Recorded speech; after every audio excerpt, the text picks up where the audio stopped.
जिस पर कृपा करने के लिए श्री जगन्नाथ जी ने यह रूप धारण किया। वे इंद्रद्युम्न राजा नित्य श्री जगन्नाथ जी की सेवा करते हैं और ऐसे एकमात्र राजा हुए जिन्होंने जगन्नाथ प्रभु का मंदिर निर्माण कराते ही अपनी राज पदवी का त्याग कर दिया। राजा रहकर के हम जगन्नाथ जी की सेवा नहीं कर सकते, दास बन गए श्री जगन्नाथ जी के लिए। हमारे ब्रज के उपासक भी कहते हैं, कनक कूट को टिक लग तजिए भजिए कुंवर कन्हैया। जब तक चित्त में त्याग नहीं आएगा तब तक ठाकुर जी के साधक नहीं बन सकते आप। कोई व्यक्ति चाहे कि मैं सब स्थितियों में रहता हुआ भक्त भी बन जाऊं तो नहीं बन सकता, उसको त्याग तो करना पड़ेगा। अपने सुख का, अपनी समृद्धियों का, अपने भाव का, अपने प्रेम का, अपने ऐशो आराम का कहीं ना कहीं तो त्याग वैष्णव को करना पड़ता है। वैष्णव भक्तों को देखो, वो त्यागी से ही दिखते हैं। रात में भले 1 बज जाए, सुबह 4 बजे उठ जाएंगे, क्यों? त्याग है।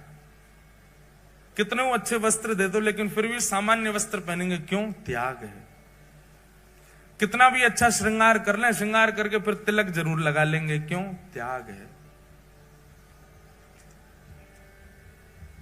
त्याग भक्त को करना ही पड़ता है। तो इंद्रद्युम्न राजा ने अपनी राज पदवी का त्याग कर दिया। और इंद्रद्युम्न अकेले भक्त नहीं, उनकी पत्नी गुंडीचा, जिनका नाम, वो भी परम भक्ता थी श्री जगन्नाथ जी की। तो इंद्रद्युम्न राजा नित्य अपनी पत्नी के साथ जाते और पूरे जगन्नाथ मंदिर में झाड़ू सोहनी करते अपने आप ही। बहुत ध्यान से सुनना। ठाकुर जी को इंद्रद्युम्न राजा का त्याग, समर्पण और ये प्रेम इतना भा गया, इतना भा गया, महाप्रभु श्री जगन्नाथ जी प्रकट हो गए और प्रकट होकर के बोले, इंद्रद्युम्न, हमारा एक ही हृदय है, तुम कितनी बार उसको अपना मुरीद बनाओगे, कितनी बार उसको प्रसन्न करोगे। व्यक्ति का स्वभाव होता है कि वो एक बार सामने वाले को प्रसन्न कर देता है, सामने वाला प्रसन्न हो जाए तो बस फिर शांत सा रहता है। लेकिन तुम बार बार ऐसी लीला करते हो कि हमको प्रसन्न होना ही पड़ता है। तुमने राज पदवी का त्याग कर दिया, अब तुम अपनी पत्नी सहित पूरे मंदिर की सेवा करते हो, कोई भी कार्य छोटा बड़ा नहीं समझते। पत्नी पुष्पमाला का श्रृंगार बनाती है, नित्य हमको धारण कराती है। हम तुम्हारी सेवा से बहुत प्रसन्न हैं, कुछ वरदान मांग लो। इंद्रद्युम्न राजा कहते हैं, बोले भगवान, जहां साक्षात आप आ गए मेरे पास में और ये सेवा का सौभाग्य मुझे दे रहे हैं, इसके बाद आपसे, आपके द्वारा ये कहना कि कुछ मांग लो, मेरे चित्त में संशय प्रकट कर रहा है कि कहीं आप मुझसे पीछा तो नहीं छुड़ाना चाह रहे। जब आप मिल ही गए हो मुझे तो नाथ, और मैं क्या मांगू आपसे? जगन्नाथ प्रभु बोले, नहीं इंद्रद्युम्न, हम बहुत प्रसन्न हैं तुमसे, कुछ मांगो।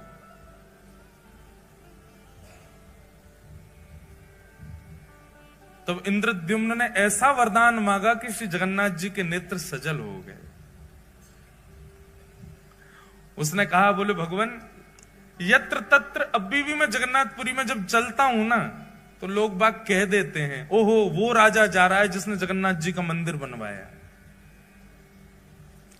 और सत्य माने महाप्रभु, जब कोई कहता है कि मैंने मंदिर बनवाया, उस समय इतनी पीड़ा वेदना होती है कि प्राण त्याग दूं।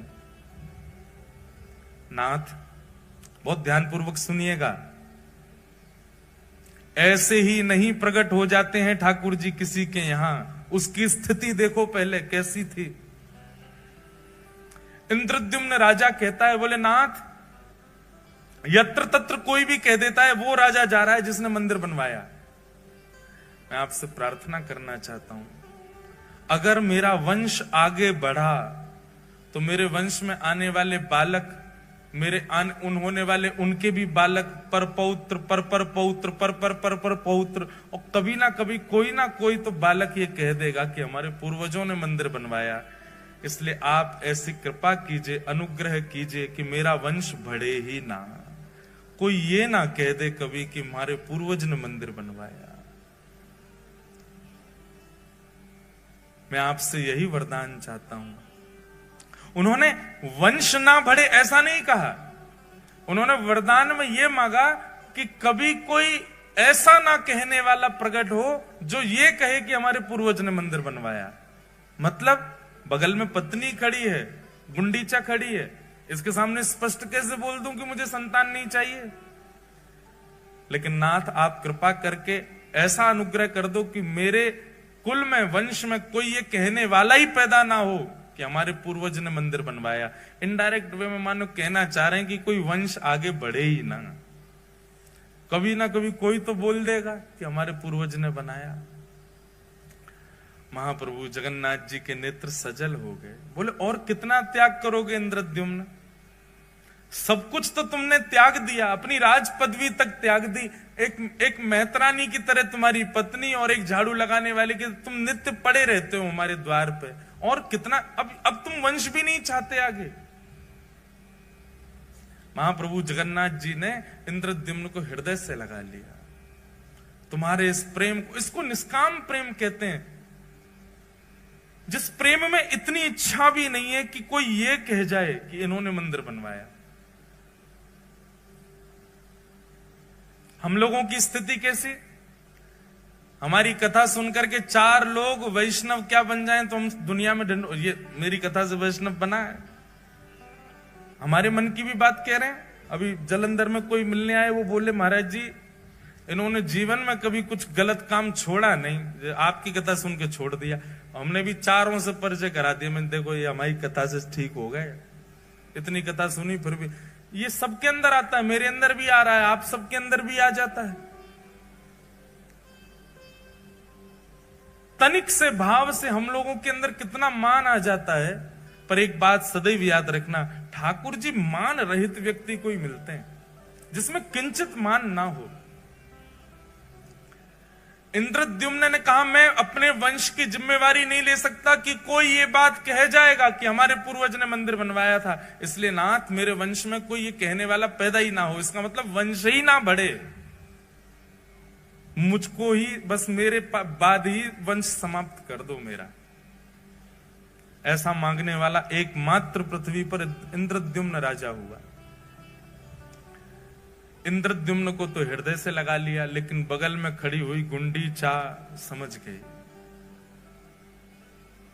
महाप्रभु मेरे पति हो ना हो, आपसे वंश वर्धन ना हो ये मांग रहे हैं। इनकी प्रसन्नता, आपकी प्रसन्नता देख करके मुझे लगता है कि इनका भाव आप समझ गए और आप भी उसमें राजी हैं। पर नाथ मैं एक मां हूं, मेरे अंदर वात्सल्य भाव है, मेरे अंदर करुणा है, मेरे अंदर लाड़ है, प्यार है, स्नेह है, दुलार है। मैं वो किसको अर्पित करूंगी अगर वंश में कोई बालक ना हुआ तो? आपने उनकी इच्छा पूरी कर दी, पर मेरी इच्छा कैसे पूरी होगी? मेरे अंदर तो वात्सल्यता हिलोरे ले रही है, वो कहां जाएगी नाथ? इंद्रद्युम्न की बात सुनकर के तो जगन्नाथ जी के नेत्र सजल हुए, पर गुंडीचा की बात सुनकर के तो जगन्नाथ जी फूट फूट के रोए और हृदय से लगा लिया गुंडीचा को। बोले मैं तुम दोनों की कामना पूरी करूंगा। इंद्रद्युम्न की कामना तो मैं ये पूरी करूंगा कि तुम्हारा वंश ना ही बढ़ेगा, और तुम्हारी कामना मैं ये पूरी करूंगा कि तुम्हारे वात्सल्य का भाजन मैं तुम्हारा लाला बन करके रहूंगा सदा के लिए। आज के बाद इंद्रद्युम्न तुम्हारा स्वामी मैं हूं और गुंडीचा तुम्हारा लाला मैं हूं, तुम्हारा पुत्र हूं। जगन्नाथ जी अंक में भर गए। और महाराज वर्णन आता है वाणी जी में कि जैसे जगन्नाथ भगवान ने गुंडीचा को हृदय से लगाया, गुंडी जाके पयोधर से अपने आप ही दुग्ध प्रकट हो गया और जगन्नाथ जी अधर पर धारण करके उसको पीने लगे। उसके बाद गुंडीचा को कभी भी गुंडीचा नहीं कहा, रानी नहीं कहा, ठाकुर जी हमेशा मैया बोलते थे। भगवान श्री कृष्ण की 3 ही मैया हैं पृथ्वी पर, देवकी मैया, यशोदा मैया और गुंडीचा मैया। बोले बस मुझे एक अनुमति देना। क्या? मैं जगन्नाथ हूं, आपने मुझे जगत का नाथ बना दिया, पूरा विश्व मेरे पास आएगा। मां, मैं साल भर पूरे विश्व को दर्शन दूंगा, साल भर पूरे विश्व के ऊपर अनुग्रह करूंगा, उनके आर्तों को दूर करूंगा, उन पर अनुग्रह करूंगा। और साल में एक बार अपनी मैया से मिलने के लिए खूब चढ़ करके रथ पर आनंद के साथ भर करके नाचते गाते भय लाखों वैष्णवन के संग में अपनी मैया के पास आऊंगा और फिर 7 दिन आपके पास ही रहूंगा, फिर कहीं नहीं जाऊंगा।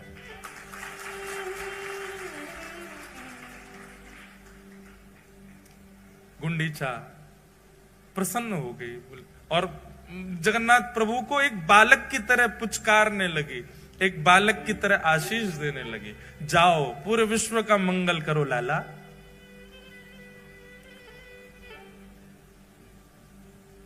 गुंडीचा वापस अपने भवन में जाकर के रहने लगी। जगन्नाथ भगवान पूरे साल भर दर्शन देते हैं पूरे विश्व को, जगत के स्वामी नाथ बन करके खड़े रहते हैं।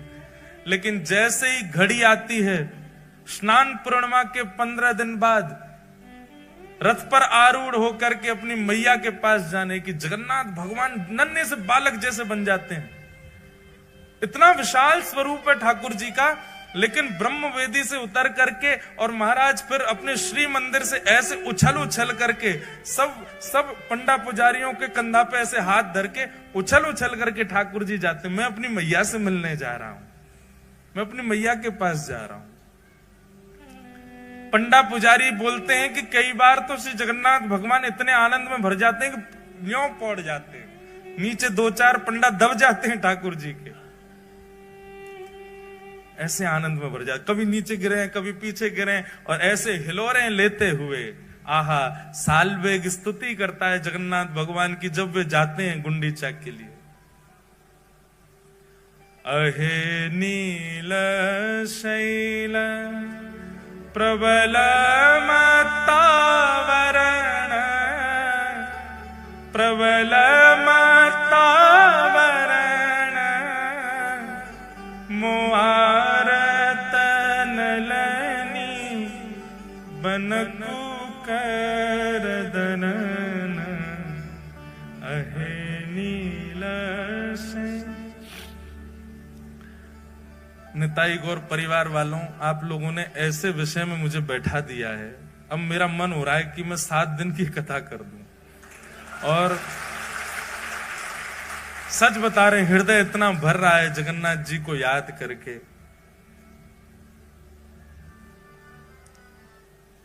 अद्भुत नाथ है।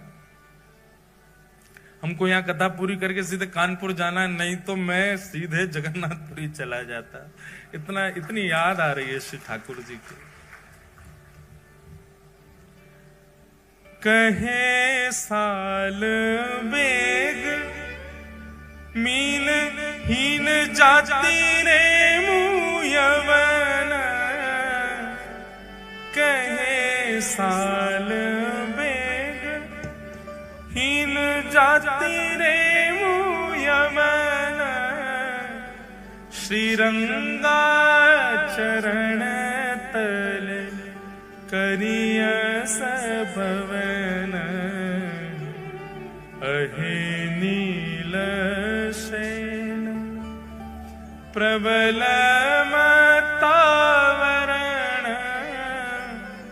प्रबल मत्तावरण, मुआरत नलनी बनकु करदलन, अहे नील शैल। कथा सुनेंगे हम एक दिन। सालवेग एक मुसलमान पिता का पुत्र है। सालवेग, उसकी मां ब्राह्मणी है। हठ पूर्वक एक क्रूर राजा के सेनापति ने एक ब्राह्मण कन्या का हरण कर लिया और हरण करके बलपूर्वक गर्भाधान कर दिया। तब गर्भ से जन्म लेता है सालवेग। काल बेग का बेटा साल बेग। मां मन में विचार करती है कि अब मेरे साथ जो हुआ सो हुआ, लेकिन कम से कम मैं अपने पुत्र को भगवत भक्त तो बना दूं। अपने पति से छुपा छुपा करके श्री जगन्नाथ जी की मधुर रस चर्चा कथा सुनाती है। साल बेग धीरे धीरे बड़ा होने लगा। एक दिन गांव के बहुत सारे वैष्णव बैलगाड़ियों में बैठ करके जा रहे थे। साल बेग ने मां से पूछा, ये सब कहां जा रहे हैं? तब मां ने बताया, जिन जगन्नाथ जी की कथा तो सुनता है ना रात्रि में, वही जगन्नाथ रथ में आरूढ़ होकर के अपनी मैया से मिलने जा रहे हैं साल बेग, और उनको अपनी मां तक ले जाने के लिए सब वैष्णव इकट्ठे हो रहे हैं। साल बेग कहता है, मां मुझे भी दर्शन करना है श्री जगन्नाथ जी का। मां कहती है, नहीं बेटा, तू अगर गया तो तेरे पिता कितने क्रूर हैं तू जानता है ना, तुझे मार देंगे, और तू अगर चला भी गया तो शायद लौट के आए तो मैं जीवित नहीं मिलूंगी। तो एक काम करना, यहीं से जगन्नाथ का स्मरण कर ले। तू तो जानता है ना, तूने तो बचपन से सुना है उनका स्वरूप कैसा है। उनके रथ का नाम बता जल्दी। साल बेग कहता है, नंदी घोष। मैया के घर का नाम बता जल्दी। बोले, गुंडीचा। भैया का नाम बता। बोले, बलभद्र भैया। तो सब तो जानता है, तो यहीं बैठ के स्मरण कर लेना उनका। अब तू जाने की अनुमति तुझको नहीं दे सकती मैं। तब साल बेग अपने घर की छत पे ही बैठ गया है, और वहीं से ही जगन्नाथ जी की दिशा में खड़े होकर के ये स्तुति गाता है। वो क्या कहता है अपनी स्तुति में? शब्द उड़िया भाषा के हैं पर इतने सुंदर हैं। अरे नीलाचल पर्वत के मतवाले हाथी जगन्नाथ, मैं जानता हूं, मैंने कभी देखा नहीं है, पर मुझे पता है आप मतवाले हाथी की तरह उछल उछल करके उस नीलाचल पर्वत से उतर करके आते हो। लेकिन हाथी का एक स्वभाव होता है कि वो जब भी कमल के वन को देखता है तो कीचड़ में प्रकट हुए कमल को सूंड से पकड़ करके पैरों से रौंद देता है। मोआर तनलनी बनकू कर दलन। हे जगन्नाथ, मेरे हृदय रूपी आर्त के सरोवर में जो दुनिया भर के कमल प्रकट हो गए, जो मुझे आपसे मिलने से रोक रहे हैं, चाहे वो मेरे पिता हो, चाहे वो मेरी जाति हो, इन सब कमलों को अपने हाथ से पकड़ करके रौंद दीजिए ना।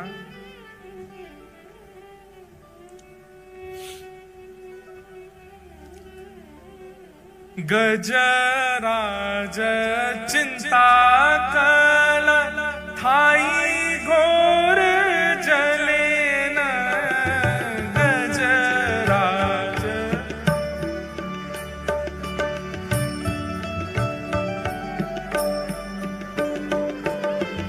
गजराज चिंता कल थाई घोर जले न। गजराज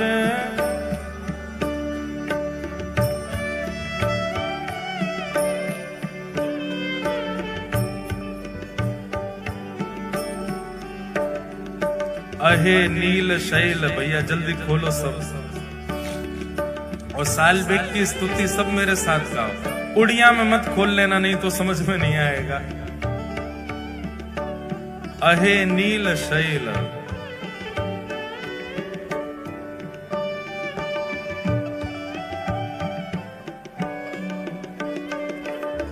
गजराज चिंता कल थाई घोर जले न।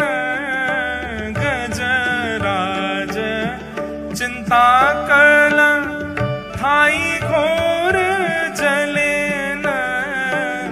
चक्र पेशी नक्र नाशी उद्धरील अपन।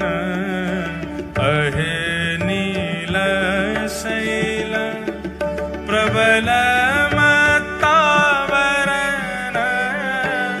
प्रबल मत्तावरण मुआरत नलनी बनकु कर दलन अहे नील छैल प्रबल मत्तावरण प्रबल मत्तावरण मुआरत नलनी बनकु कर दलन अहे नील शैल। गजराज चिंता कर रहा था मेरी तरह कि अरे मैं तो जानवर हूं, मुझ पर कृपा कैसे करेंगे ठाकुर जी। वो भी मेरी तरह चिंतित हुआ था अपनी जाति को लेकर, प्रजाति को लेकर, जैसे मैं चिंतित हो रहा हूं कि मैं कालबेग का बेटा हूं, मैं मुसलमान हूं, मेरी मां मुझे जाने नहीं दे रही है। ऐसे ही चिंता में पड़ा था गजराज। लेकिन नाथ आपने क्या किया? चक्र पेशी नक्र नाशी उद्धरील अपन। आप तुरंत सुदर्शन चक्र लेकर के गए और उसके पैर को अपने मुख में लेकर के बैठे ग्राह का वध करके आपने उस पर कृपा कर दी। लेकिन उस पर तो कर दी, मुझ पर कब करोगे महाराज? श्री जगन्नाथ जी जैसे ही पहुंडी करते हुए आए और आकर के अपने रथ पर विराजमान हुए, कोसों दूर से गा रहे सालवेग का स्वर श्री जगन्नाथ जी के कान में आने लगा। लाखों की तादाद में वैष्णव श्री जगन्नाथ जी के रथ को खींच रहे हैं। आज जगन्नाथ जी का रथोत्सव हो रहा है, सब लेकर के मैया के पास जा रहे हैं जगन्नाथ जी को। लेकिन सालवेग की स्तुति सुनकर के श्री जगन्नाथ जी ने अपना रथ वहीं रोक दिया। खींच खींच करके पसीना पसीना हो गए सब, लेकिन तस से मस नहीं हुआ जगन्नाथ जी का रथ। उस समय के गजपति मतलब राजा को, जगन्नाथपुरी के राजा को गजपति कहते। गजपति दौड़ करके गया, महाप्रभु जी के सामने प्रणाम किया, आज्ञा करें महाप्रभु, क्या अपराध बन गया, आपका रथ क्यों नहीं चल रहा है?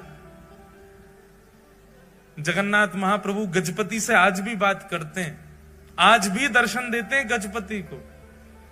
गजपति को आज्ञा करते हुए जगन्नाथ जी बोले, आज की रथ यात्रा में वैष्णव नहीं आए? गजपति बोला, नाथ जहां तक दृष्टि घुमाओगे सिर ही सिर दिख रहे हैं, इतने वैष्णव तो हैं। बोले, मुझे दिखाई नहीं दे रहे हैं, मुझे तो केवल एक स्वर सुनाई दे रहा है, अहे नील शैल प्रबल मत्तावरण मोआरत नलनी बनकु कर दलन।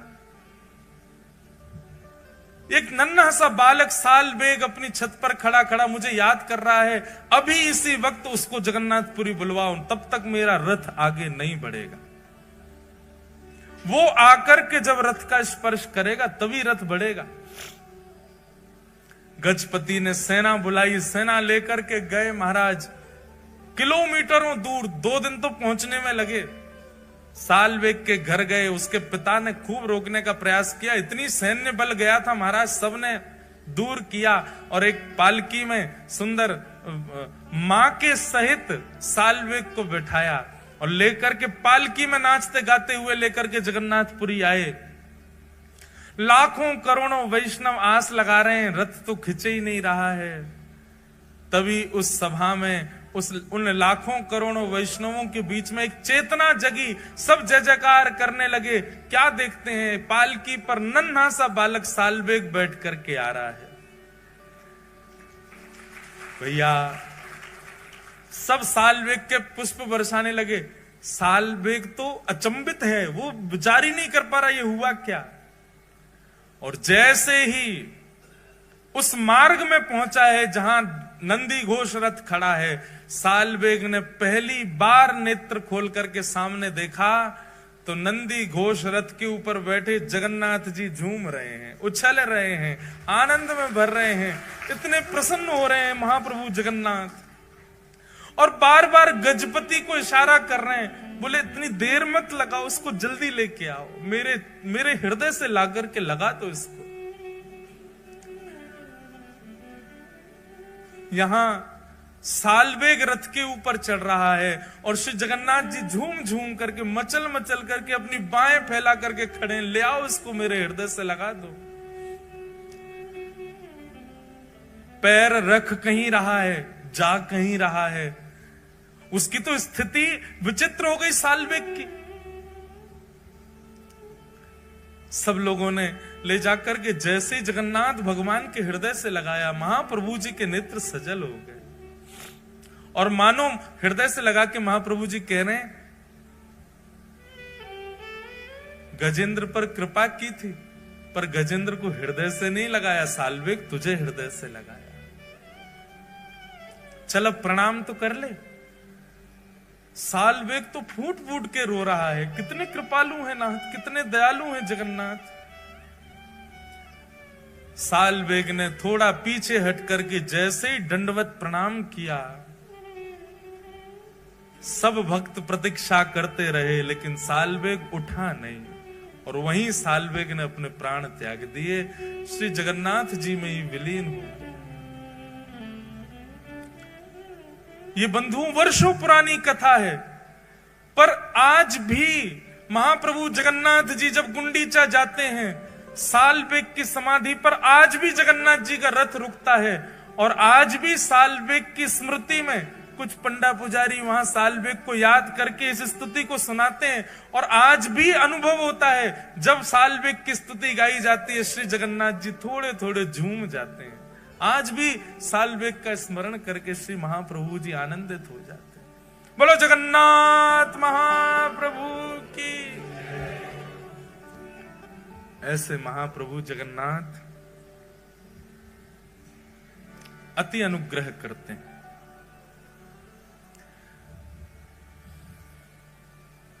बलभद्र और सुभद्रा संग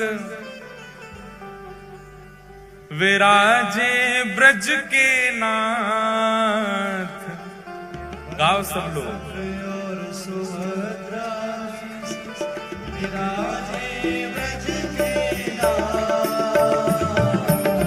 बलभद्र और सुभद्रा संग विराजे ब्रज के नाथ।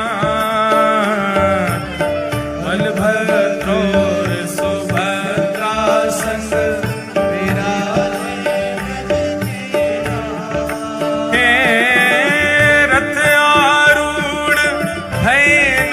नंदन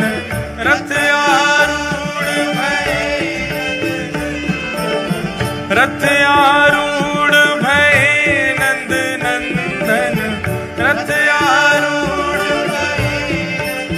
वो कहलाए जगत के नाथ। वृंदावन प्यारो वृंदावन, हे श्री वृंदावन मेरो वृंदावन। गाँव भाव से। रथ आरूढ़ भय नंद नंदन रथ आरूढ़ भय कहलाए जगत के नाथ। वृंदावन मेरो वृंदावन, हे श्री वृंदावन प्यारो वृंदावन। श्यामा हृदय कमल सो प्रगट्यो, श्यामा हृदय श्री राधा हृदय कमल सो प्रगट्यो और श्याम हृदय तू भाई। वृंदावन प्यारो वृंदावन, हे श्री वृंदावन मेरो वृंदावन।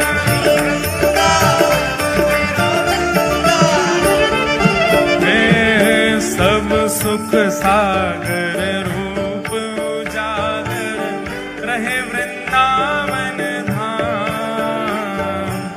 सब सुख सागर रूप हाँ प्यारो रहे